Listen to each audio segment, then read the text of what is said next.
South ఇండియాలోనే అతి తక్కువ ధరలకి రత్నాలనందించే ఏకైక సంస్థ 6JVR.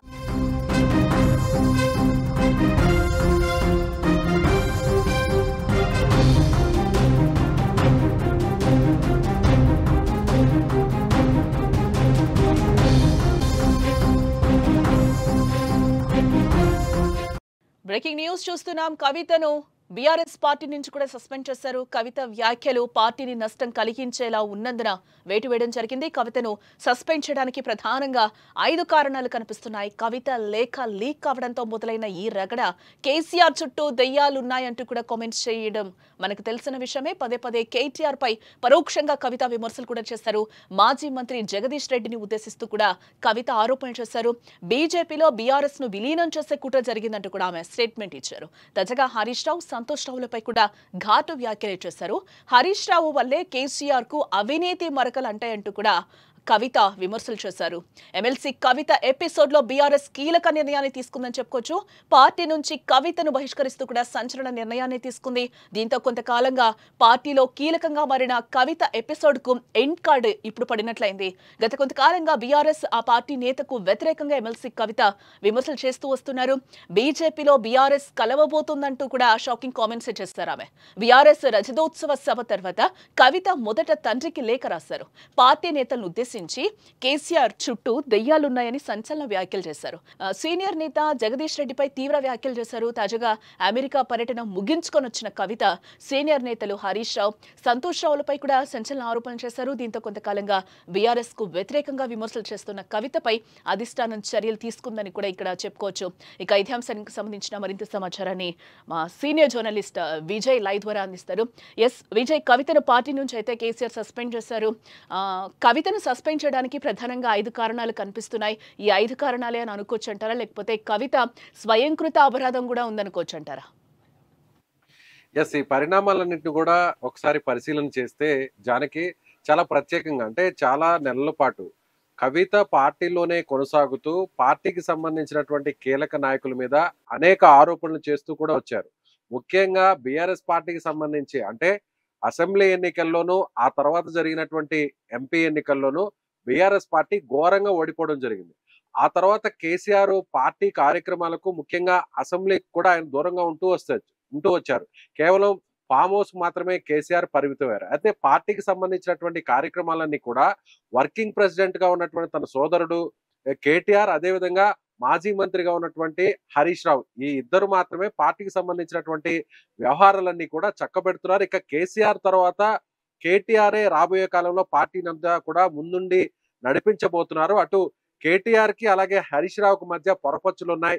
ఈ ఇద్దరు పార్టీని ఏ విధంగా ముందుకు తీసుకువెళ్తారు, ఈ ఇద్దరి మధ్య మనస్పర్ధలు, విభేదాలు ఉన్నాయి. కాబట్టి పార్టీ మరింత ఇబ్బందులు ఎదుర్కొనేటువంటి అవకాశం ఉంది అనేది పొలిటికల్ సర్కిల్స్ లో జరుగుతున్నటువంటి చర్చ. అయితే వీటన్నిటికీ కూడా భిన్నంగా అటు కేటీఆర్ కు హరీష్ రావుకు విభేదాలు రాకుండా ఇప్పుడు కేటీఆర్ కు అలాగే కవితకు, అలాగే హరీష్ రావుకు కవితకు, వీరి మధ్య ఉన్నటువంటి విభేదాలు ఒక్కసారిగా బయటపడ్డాయి. ఆ విభేదాలన్నీ కూడా కవిత తన తండ్రి కేసీఆర్ కు రాసినటువంటి లేఖతోనే ఈ వివాదం స్టార్ట్ అయిందనే చెప్పాలి. ఆ లేఖను నేరుగా, అంటే తన తండ్రికి సంబంధించి కూడా ప్రతి అంశంలోనూ అంతర్గతంగా కొన్ని ఆ విషయాలను అక్కడ నేను పొందుపరుస్తూ పాజిటివ్ కామెంట్స్ కావచ్చు, లేదంటే నెగిటివ్ కామెంట్స్ కావచ్చు, అన్ని విషయాల్ని కూడా ఇలా లేఖలను తన తండ్రికి ప్రతి సందర్భంలో కూడా రాస్తూ వస్తున్నాను. అయితే ప్రత్యేకంగా ఇప్పుడు రాసినటువంటి లేఖను కావాలనే కొంతమంది పార్టీలో ఉన్నటువంటి కీలక వ్యక్తులు, అంటే పరోక్షంగా తన సోదరుడు కేటీఆర్ లేదంటే హరీష్ రావు, ఈ ఇద్దరే ఆ లేఖను బయటకు లీక్ చేశారనేది కూడా కవిత చేసినటువంటి ఆరోపణ. ఆ లేఖలో కూడా ఆమె కొన్ని అంశాలను కూడా చాలా స్పష్టంగా పొందుపరిచారు. Silver Jubilee function BRS party వరంగల్లో జరుపుకునింది, చాలా గ్రాండ్ గా సక్సెస్ కూడా అయిందని పార్టీకి సంబంధించినటువంటి శ్రేణులందరూ కూడా భావించారు. అయితే అక్కడ కేసీఆర్ చేసినటువంటి కొన్ని కామెంట్స్, ముఖ్యంగా ఆ పాజిటివ్ అంశాలను కూడా మాట్లాడడం జరిగింది. అంటే కేసీఆర్ ఎక్కడా కూడా రేవంత్ రెడ్డి పేరుని ఎక్కడా కూడా ప్రస్తావించడం లేదు. రేవంత్ రెడ్డి పదే పదే కేసీఆర్ ను ఉద్దేశించి క్రిటిసైజ్ చేస్తున్నప్పటికీ కూడా రేవంత్ రెడ్డి కేసీఆర్ ను లైట్ తీసుకున్నారు, కేసీఆర్ రేవంత్ రెడ్డిని లైట్ తీసుకున్నారు, పెద్దగా హైలైట్ చేయలేదు అనేటువంటి విషయాన్ని కూడా చెప్పడం జరిగింది. మరోవైపు బీజేపీని ఎక్కడా కూడా విమర్శించలేదు.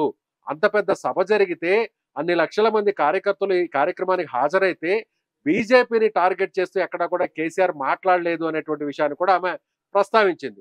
మరోవైపు ఎమ్మెల్సీ ఎలక్షన్ లో కూడా పోటీ చేయకపోవడం కూడా బీజేపీకి బీఆర్ఎస్ పార్టీ పరోక్షంగా సహకరించింది అనేటువంటి ఒక భావన కూడా కార్యకర్తల్లో వస్తుంది అనేటువంటి అంశాన్ని కూడా అక్కడ ఆమె రేస్ చేసింది. అంటే పార్టీకి వ్యతిరేకంగా కవిత వ్యవహరిస్తున్నారు అనేటువంటి ఒక విషయాన్ని బయటకు తీసుకొచ్చారు. తన వెనక ప్రత్యేకమైనటువంటి ఒక పెద్ద కుట్ర జరుగుతుంది అంటూ కూడా ఒక స్టేట్మెంట్ ని మాట్లాడడం జరిగింది కవిత. ఆ వెంటనే కేసీఆర్ ఒక దేవుడు అన్నారు, తన తండ్రి దేవుడు, తెలంగాణకు సంబంధించి కూడా ఉద్యమాన్ని శ్రీకారం చుట్టి ఈ రోజు తెలంగాణ రావడానికి కారకులైనటువంటి తన తండ్రి కేసీఆర్ దేవుడైతే తన తండ్రి దేవుడి చుట్టూ దెయ్యాలు ఉన్నాయి, ఆ దెయ్యాల వల్లే పార్టీకి నష్టం జరుగుతుంది, పార్టీ ఓడిపోవడానికి కారణం కూడా ఆ దెయ్యాలు అంటూ కూడా ఆమె ఒక సందర్భంలో మీడియాలో ఆమె మాట్లాడడం జరిగింది. అయితే ఆ దెయ్యాలు ఎవరు అనేటువంటి ఒక చర్చ కూడా తెలంగాణ రాజకీయ వర్గాల్లో జరిగింది. ఆ దెయ్యాల్లో ఒకరు కేటీఆర్ అంటూ సోషల్ మీడియాలో చర్చ జరిగింది, మరొకరు హరీష్ రావు అంటూ కూడా చర్చ జరిగింది. మరోవైపు పార్టీలో కొనసాగుతున్న సమయంలోనే ఆమె పార్టీకి సంబంధించినటువంటి ఎక్కడా కూడా అంశాన్ని పార్టీకి సంబంధించి అధికారికమైనటువంటి కార్యక్రమాలను నిర్వహించకుండా తెలంగాణ జాగృతికి సంబంధించినటువంటి కండువాలను ధరించి ఆమె కాంగ్రెస్ ప్రభుత్వానికి వ్యతిరేకంగా విద్యార్థులకు సంబంధించినటువంటి అంశాల మీద, అలాగే విద్యార్థులకు సంబంధించినటువంటి రవాణా ఛార్జీల విషయం మీదుగా ఆమె ఒక ధర్నా కూడా నిర్వహించింది. అదే విధంగా కేసీఆర్ కి సంబంధించి కూడా కాళేశ్వరం కమిషన్ కి సంబంధించి నోటీసులు జారీ చేసిన సమయంలో కూడా బీఆర్ఎస్ పార్టీ మౌనంగా ఉంది, తాను మాత్రం మౌనంగా ఉండను, బీఆర్ఎస్ పార్టీ నాయకులు మౌనంగా ఉన్నా కూడా తాను మౌనంగా ఉండలేను అంటూ కూడా తెలంగాణ జాగృతి ఆధ్వర్యంలోనే ఆమె బీఆర్ఎస్ పార్టీకి సంబంధించినటువంటి కార్యకర్తలతో సంబంధం లేకుండానే నేరుగా ఆందోళన నిర్వహించింది, ధర్నా నిర్వహించింది. ధర్నా చౌక్ లో ఆ సమయంలోనే అరెస్ట్ కూడా అయింది. అంటే బీఆర్ఎస్ పార్టీకి వ్యతిరేకంగా ఇక్కడ తెలంగాణ జాగృతి పేరుతో కవిత వ్యవహరిస్తున్నారు అనేటువంటి ఒక మెసేజ్ గ్రౌండ్ లెవెల్లో ఉన్నటువంటి కార్యకర్తలకు పంపారు అనేటువంటి విషయం కూడా చాలా స్పష్టంగా అర్థమైంది. ఆ సమయంలోనే కవితను సస్పెండ్ చేయబోతున్నారు, కవితను పార్టీ నుంచి బయటకు పంపేటువంటి కార్యక్రమం కూడా జరగబోతుంది అనేటువంటి చర్చ కూడా తెలంగాణ రాజకీయాల్లో పెద్ద ఎత్తున జరిగింది. అయితే కేసీఆర్ మౌనంగా ఉంటూ వ్యవహరించారు. ఆ తర్వాత చేసినటువంటి కొన్ని కామెంట్స్, అంటే తెలంగాణలో కీలకంగా ఉన్నటువంటి మరో మాజీ మంత్రిగా ఉన్నటువంటి జగదీష్ రెడ్డికి సంబంధించి కూడా ఒక పరోక్షంగా ఆమె హేళన చేస్తూ చేసినటువంటి కామెంట్స్ కూడా ఒక పెద్ద చర్చగా మారాయి. లిల్లీ పుట్స్ గురించి తాను మాట్లాడాల్సినటువంటి అవసరం లేదు అంటూ కూడా ఆమె హేళన చేస్తూ కొన్ని వ్యాఖ్యలు కూడా చేశారు. ఆ తరువాత అమెరికాకు వెళ్ళి వచ్చిన తర్వాత నేరుగా ఆమె ఒక బహిరంగంగా చేసినటువంటి కొన్ని కామెంట్స్ చాలా పెద్ద ఎత్తున ఇది సంచలనంగా మారాయని చెప్పాలి. నేరుగా హరీష్ రావును టార్గెట్ చేశారు. ముఖ్యంగా ఇవాళ సిబిఐకి సంబంధించి కూడా కాంగ్రెస్ ప్రభుత్వం రేవంత్ రెడ్డి కేసీఆర్ మీద సిబిఐ విచారణ చేయడానికి సిద్ధంగా ఉంది. గతంలో సిబిఐ విచారణ ఇక్కడ రాష్ట్రంలో ఉన్నటువంటి అంశాల మీద సిబిఐ దర్యాప్తు చేయకుండా ప్రత్యేకంగా బీఆర్ఎస్ ప్రభుత్వం అప్పుడు ఒక కొత్త జీవోను కూడా జారీ చేసింది. ఆ జీవోను కాంగ్రెస్ ప్రభుత్వం ఎత్తివేస్తూ సో కేసీఆర్ మీద నేరుగా సిబిఐ ఎంక్వైరీ చేసే విధంగా కూడా రేవంత్ రెడ్డి ఆ చర్యలు తీసుకుంటున్నప్పటికీ కూడా బీఆర్ఎస్ పార్టీ ఎక్కడా కూడా ఆందోళన చేయలేదు. బీఆర్ఎస్ పార్టీకి సంబంధించి తెలంగాణ బంద్ కూడా పిలుపుని ఇవ్వలేదు అంటూనే అసలు కాళేశ్వరంలో అవినీతి జరగడానికి ప్రధాన కారకుడు హరీష్ రావు, అలాగే మాజీ రాజ్యసభ సభ్యులు సంతోష్ రావుకు, అలాగే ఒక సంస్థకు సంబంధించినటువంటి వ్యక్తులకు ఇది చాలా స్పష్టంగా ప్రమేయం ఉంది. వాళ్ళు చేసినటువంటి అవినీతి, వాళ్ళు ఆస్తులు కూడబెట్టుకునేటువంటి క్రమంలోనే కేసీఆర్ కు ఈ అవినీతి మరకలను అంటిస్తున్నారు.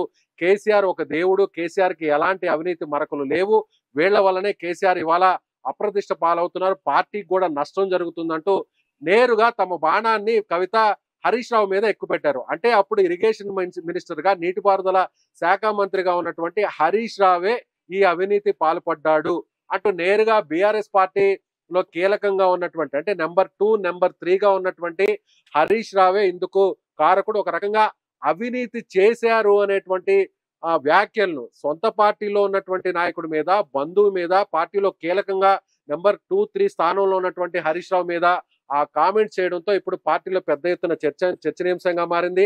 పార్టీకి సంబంధించినటువంటి నాయకులందరితో కూడా కేసీఆర్ మాట్లాడినట్టుగా తెలుస్తుంది. కీలక నాయకులతో అందరూ కూడా కవిత మీద వేటు వేయాల్సిందే, లేదంటే పార్టీకి మరింత నష్టం జరిగేటువంటి అవకాశం ఉంది అనేటువంటి నిర్ణయానికి వచ్చినట్టుగా తెలుస్తుంది. జానకి అంటే కాళేశ్వరం కల్వకుంట్ల పంచాయతీగా మారిపోయిందని చెప్పుకోవచ్చు అంటారా ఇక్కడ ఖచ్చితంగా?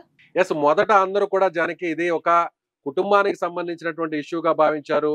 ఆస్తుల వ్యవహారంలో జరిగినటువంటి ఒక పొరపచ్చలు లేదంటే విభేదాల వల్లే ఇవాళ అందరూ కూడా రచ్చకెక్కారు. ఎక్కడైతే ఆంధ్రప్రదేశ్ లో ఏ విధంగా జగన్మోహన్ రెడ్డికి, షర్మిలకు అన్నా చెల్లెల మధ్య ఆస్తి తగాదాల నేపథ్యంలో దాన్ని రాజకీయాలకు ముడిపెట్టి ఏ విధంగా షర్మిల కాంగ్రెస్ పార్టీలోకి వెళ్ళడం, కాంగ్రెస్ పార్టీ నుంచి ఆమె నేరుగా అన్న మీదే విమర్శనాస్త్రాలను సంధించారో అదే విధంగా ఇక్కడ కవిత కూడా ఇప్పుడు కేటీఆర్ మీద విమర్శలు చేస్తున్నారు అంటూ కూడా అందరూ భావించారు. అయితే అనూహ్యంగా కేటీఆర్ మీద అప్పటి వరకు విమర్శలు చేస్తూ వస్తున్నటువంటి కవిత ఒక్కసారిగా నిన్న ప్రెస్ మీట్ పెట్టి మరి హరీష్ రావు అవినీతికి పాల్పడ్డాడు, కాళేశ్వరంలో అవినీతి జరిగింది అనేటువంటి విషయాన్ని ఆమె పరోక్షంగా చెప్పారు. పార్టీలో ఒక సభ్యత్వం కలిగినటువంటి వ్యక్తి, ఎమ్మెల్సీ హోదాలో ఉన్నటువంటి వ్యక్తి, పార్టీకి సంబంధించినటువంటి కీలక వ్యక్తి నేరుగా అవినీతికి పాల్పడ్డారు అంటూ ఆమె స్టేట్మెంట్ చేస్తే ఇది కాంగ్రెస్ ప్రభుత్వానికి, కాంగ్రెస్ పార్టీకి పూర్తి స్థాయిలో ఒక అవకాశం వచ్చినట్టుగా మారుతుంది.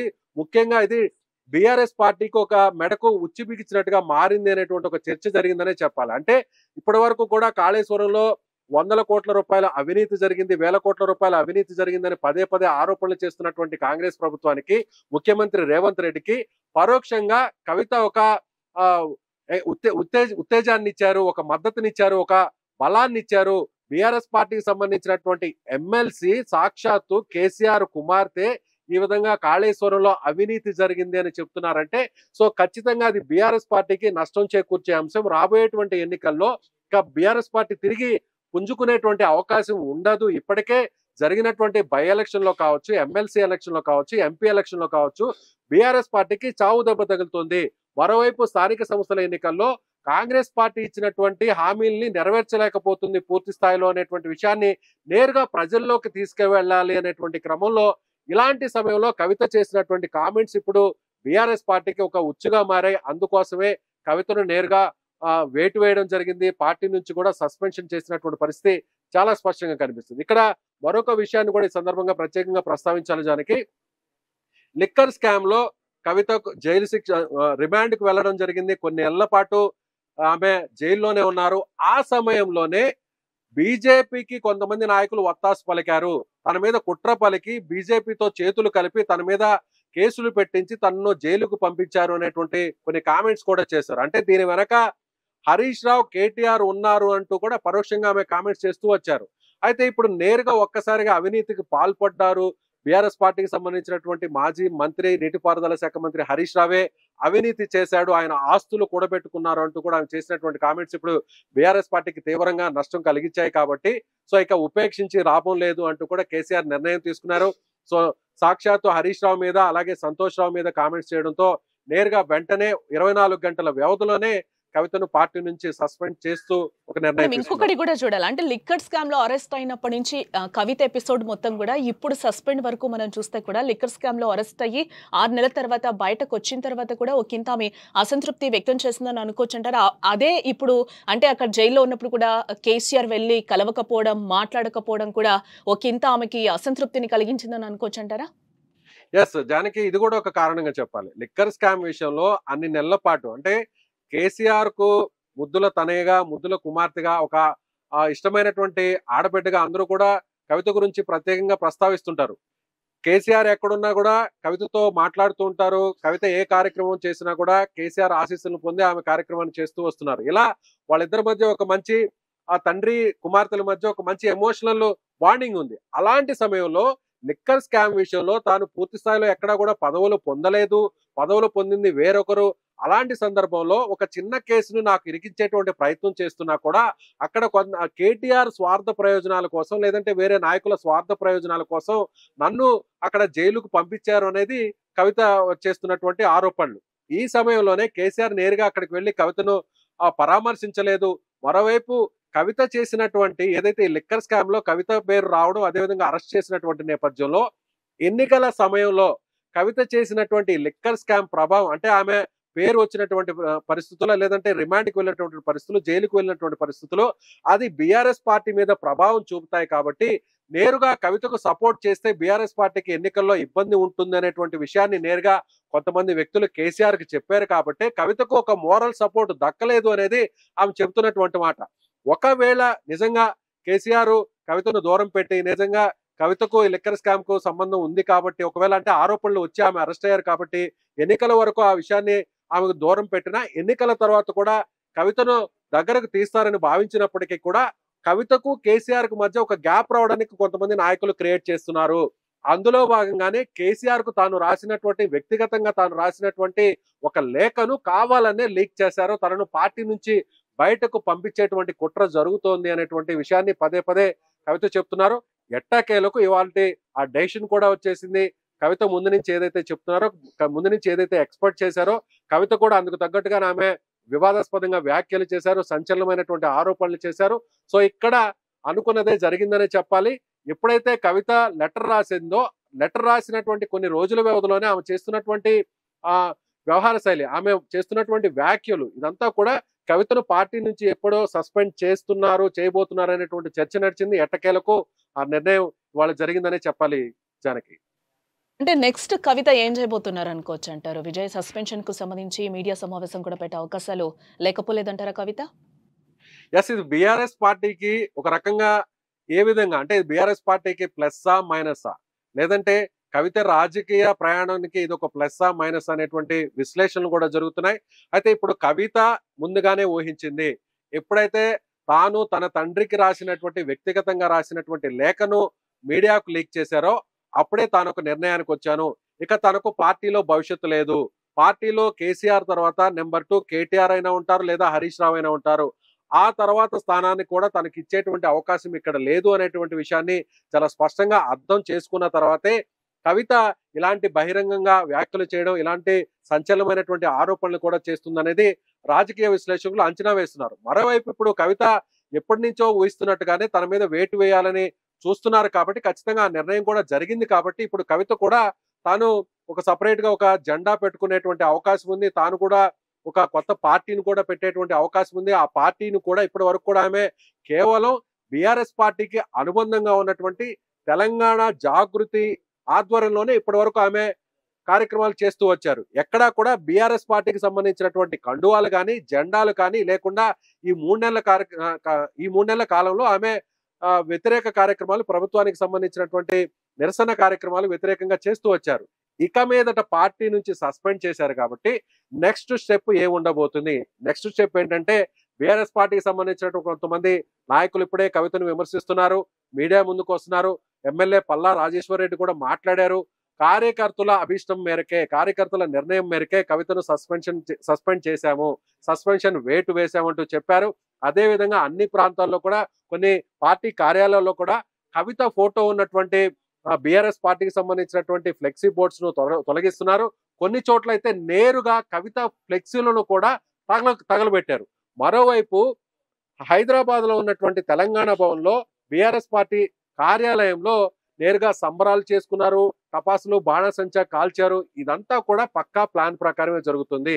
సో ఇక కవిత మీడియా ముందుకు వచ్చి ఏం మాట్లాడతారు అనేది కూడా అందరూ ఆసక్తిగా ఎదురు చూస్తున్నారు. ఇప్పటి వరకు కూడా తన తండ్రిని కీర్తిస్తూ, తన తండ్రిని పొగుడుతూ, తన తండ్రికి అన్యాయం జరుగుతుంది, తన తండ్రి చుట్టూ ఉన్నటువంటి దెయ్యాల వల్ల ఇవాళ పార్టీకి నష్టం జరుగుతుంది, తాను పార్టీకి నష్టం కలిగించకుండా ఉండడం కోసమే ఇలా మాట్లాడుతూ వస్తున్నానని చెప్తున్నటువంటి కవిత ఇప్పుడు పార్టీ నుంచి సస్పెన్షన్ గురైన తర్వాత తన వ్యవహార శైలి ఎలా ఉండబోతుంది, తన రాజకీయ ప్రయాణం ఎలా ఉండబోతుంది అనేది ఇప్పుడు పెద్ద చర్చనీయాంశంగా మారింది. అందరూ కూడా అనుకున్నట్టుగానే తాను ఒక కొత్త పార్టీ కూడా పెట్టబోతున్నారు. ఇప్పటికే ఒక కొత్త పార్టీ పేరును కూడా రిజిస్టర్ చేయించినట్టుగా తెలుస్తోంది. అంటే ఇప్పటికే ఆమె మహిళలకు సంబంధించినటువంటి ఒక అజెండాను తీసుకోవడం జరిగింది. అదేవిధంగా బీసీలకు సంబంధించినటువంటి ఒక అజెండాను కూడా తీసుకోవడం జరిగింది. అంటే రాబోయే కాలంలో తన పార్టీకి మహిళలు అదేవిధంగా బీసీల ముద్రను వేసేటువంటి ప్రయత్నం కూడా జరుగుతుందని చాలా స్పష్టంగా తెలుస్తోంది. అందులో భాగంగానే మరొక విషయాన్ని కూడా చెప్పాలి ఇక్కడ జానకి. బీఆర్ఎస్ పార్టీకి ముందు ఒక సెంటిమెంట్ ఉండేది, అది తెలంగాణ సెంటిమెంట్. టిఆర్ఎస్ అంటే తెలంగాణ అంటే టిఆర్ఎస్, అలా ప్రజల్లో ఒక భావన ఉండేది. ఇప్పుడు ఎప్పుడైతే ఆ టిఆర్ఎస్ పేరు నుంచి బీఆర్ఎస్ కు మారడం, అది కూడా బీఆర్ఎస్ పార్టీ ఓటమికి కారణాల్లో ఒక కారణంగా చెప్పవచ్చు. ఇప్పుడు బీఆర్ఎస్ పార్టీగా ఉన్నటువంటి ఆ పార్టీ నుంచి తాను బయటకు వచ్చాను కాబట్టి మళ్ళీ తిరిగి తెలంగాణ సెంటిమెంట్ ను తనకు అనుకూలంగా మలుచుకునే విధంగా, అందులో భాగంగానే టిఆర్ఎస్ అనే పేరు కలిసి వచ్చే విధంగా తెలంగాణ జాగృతి రీజనల్ పార్టీ సమితి అనేటువంటి, తెలంగాణ జాగృతి రాష్ట్ర సమితి అనేటువంటి ఒక పేరు వచ్చే విధంగా, టిఆర్ అనే ఎస్ అనేటువంటి పేరు వచ్చే విధంగా కూడా, టిఆర్జేఎస్ అనేటువంటి పేరు వచ్చే విధంగా కవిత ఒక పార్టీ పేరును కూడా రిజిస్టర్ చేసినట్టుగా తెలుస్తుంది. ఆ పార్టీ నామకరణం కూడా త్వరలోనే జరిగే అవకాశం ఉంది. ఇప్పటికే ఆమెతో పాటు ఉన్నటువంటి ప్రధాన నాయకులు, అనుచరులందరూ కూడా మీడియా ముందుకు వచ్చి కూడా చెప్పడం జరిగింది. మీడియాకి ఇస్తున్నటువంటి ఇంటర్వ్యూలో కూడా చెప్పడం జరిగింది. ఖచ్చితంగా పార్టీ పెడుతున్నాము, పార్టీని పేరు కూడా ఖరారైంది, పార్టీ పేరు తెలంగాణ జాగృత లేదంటే తెలంగాణ జాగృతి రాష్ట్రీయ సమితి అనేది కూడా కవిత గారే నిర్ణయించబోతున్నారు అనేటువంటి వ్యాఖ్యలు కూడా వాళ్ళు చేశారు. సో ఇప్పుడు మీడియా ముందుకు వచ్చేటువంటి కవిత ఏం కామెంట్స్ చేయబోతున్నారు?